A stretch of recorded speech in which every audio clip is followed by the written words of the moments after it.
En la entrevista de consulta se trata la interacción entre usuario y referencista. Precisamente cuando un usuario presenta una demanda y ésta es atendida por el referencista, ambos establecen una comunicación que permite identificar la necesidad de información con el fin de satisfacerla. No obstante, la demanda comúnmente no refleja en forma fidedigna la necesidad, por lo que es necesario clarificarla mediante preguntas para saber qué es lo que realmente necesita el usuario. Por su parte, Bobby Smith nos brinda los elementos básicos de la entrevista de consulta. Estos son la pregunta, la localización de la respuesta y la comunicación de la respuesta. La pregunta implica hacer una serie de cuestionamientos para identificar la definición, el alcance y propósito de la pregunta. Esto nos va a ayudar a determinar cuál es el tema, qué información se necesita y expresar sobre todo con otras palabras la solicitud que nos está planteando el usuario. El segundo elemento es la localización de la respuesta.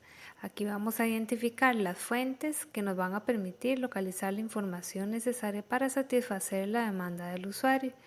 Se definen entonces las herramientas con el fin de identificar esta necesidad de información.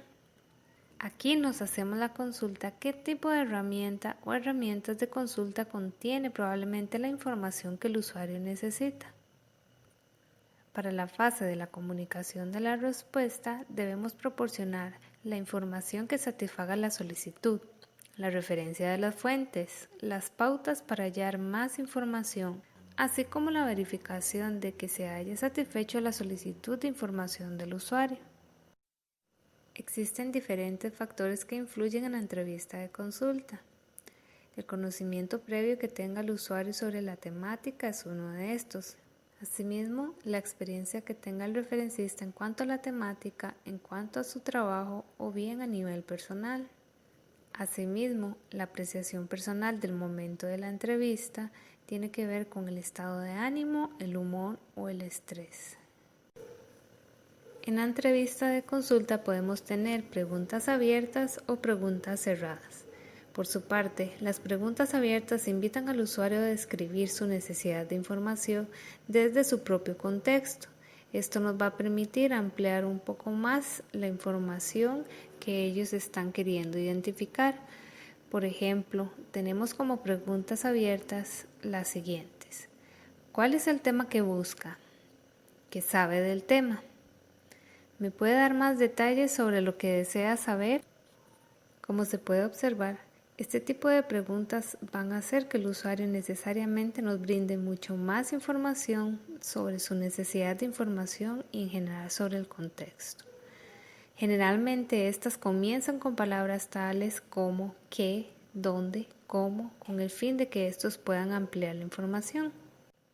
En el caso de las preguntas cerradas, estas le piden al usuario que proporcione una respuesta precisa.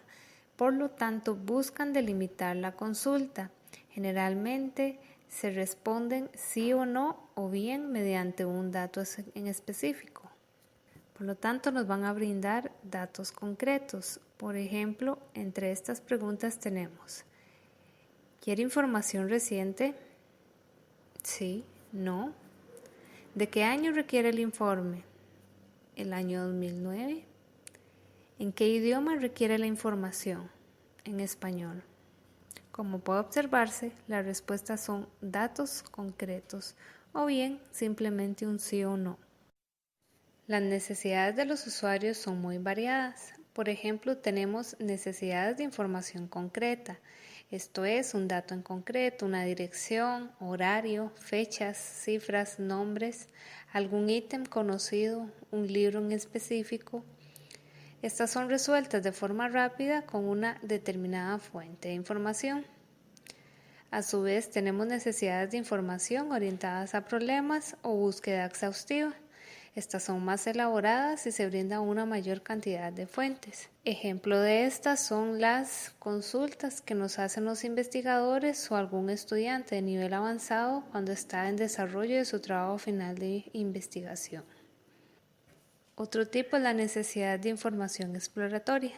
Esta busca proveer una referencia general de la temática que por lo general es a menudo desconocida.